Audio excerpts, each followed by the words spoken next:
Hello, my name is Orrin Cornett. I'm Director of Cued Speech Programs at Gallaudet College in Washington, D.C.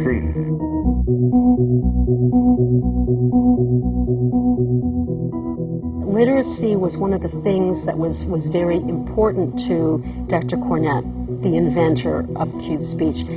He wanted deaf kids to have the same window on the world that all kids should have. So the purpose of cued speech is to add just enough information to what is seen on the lips to make every sound look different from every other sound.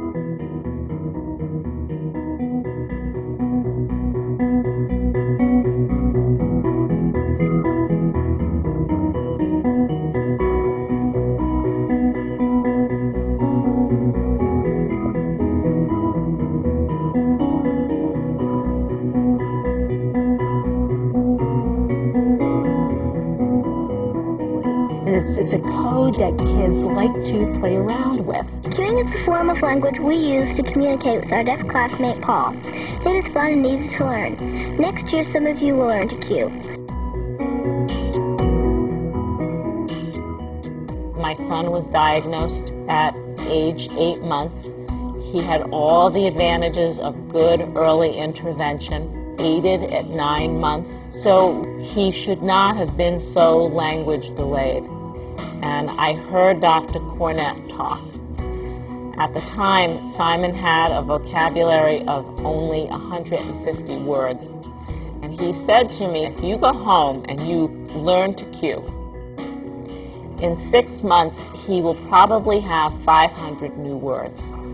In a year, he was talking in sentences. And within 22 months, he made a 5-year leap in language.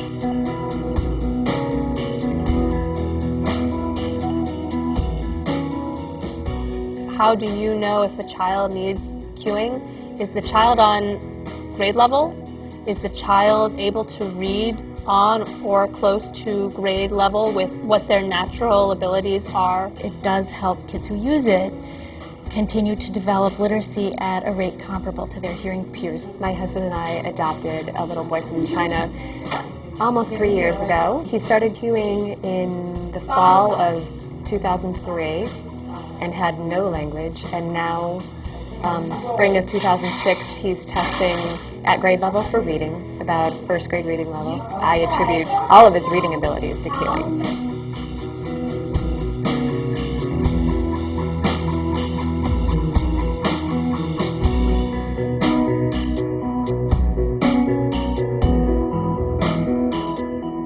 Kids with Down syndrome is a new application for cued speech. He loves reading, he loves books, and we want to really do a lot more with phonics, and I think that cued speech will really help with that.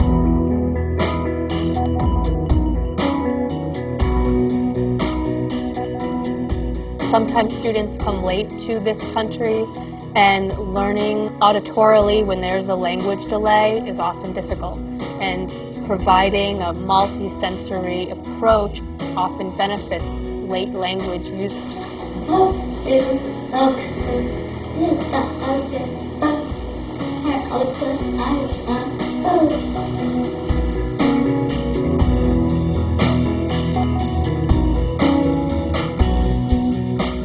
And it's not limited to one language. It's good for every language. If there's sound, you can use speech.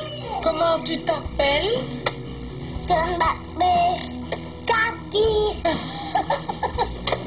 If someday he wants to go back to China and learn Chinese, he can do that. With cued speech, I don't have to know what something means. I just go literally by sound. And I'd be able to keep up with the instructor a lot better than fingerspelling every word. I really enjoy playing with sentences and words and being out try to say things a certain way, and I don't think I will have that, but I haven't going to come.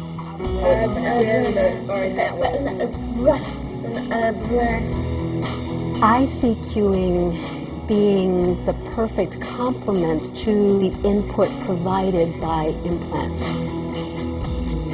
Because we were cueing before with her, Once she was implanted and had to relearn how to hear, it was perfect because she already knew the phonemes and what it sounded like. It wasn't long before she was actually speaking better than she had before. And I really think that had a lot to do with the cute speech. When my implant is off at home, when they cue for me and I can read them.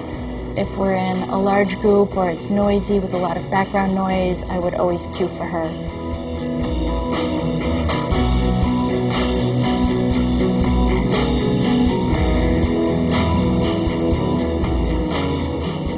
My son, Max, has a condition called auditory neuropathy, and he has a cochlear implant. I can certainly see a difference in him being able to determine what word we're using by some simple cueing. Implant alone, he probably gets 2 words out of a 10-word sentence, and with cueing, he'll get the entire thing.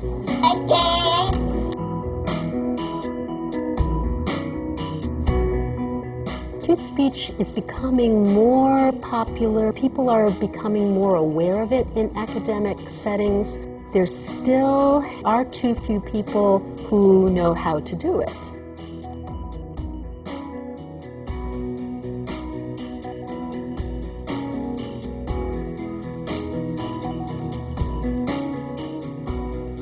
It's not that they have to choose between signing or oralism. They can go in either direction and still achieve. It's just that cueing gives them access to language, to English language in a way that they have not seen it before.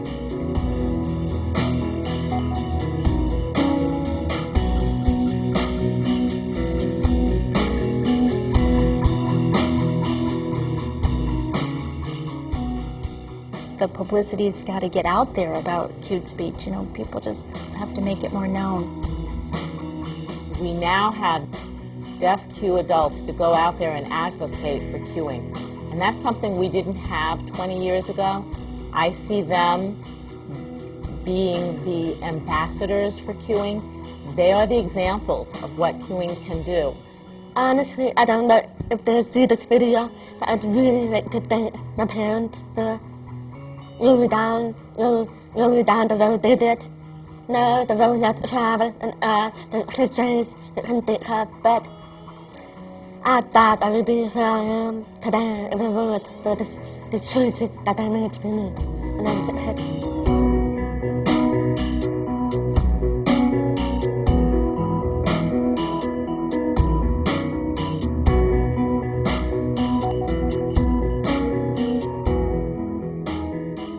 We're celebrating 40 years of progress. Look where we've come from and look where we are today. I just think it's amazing.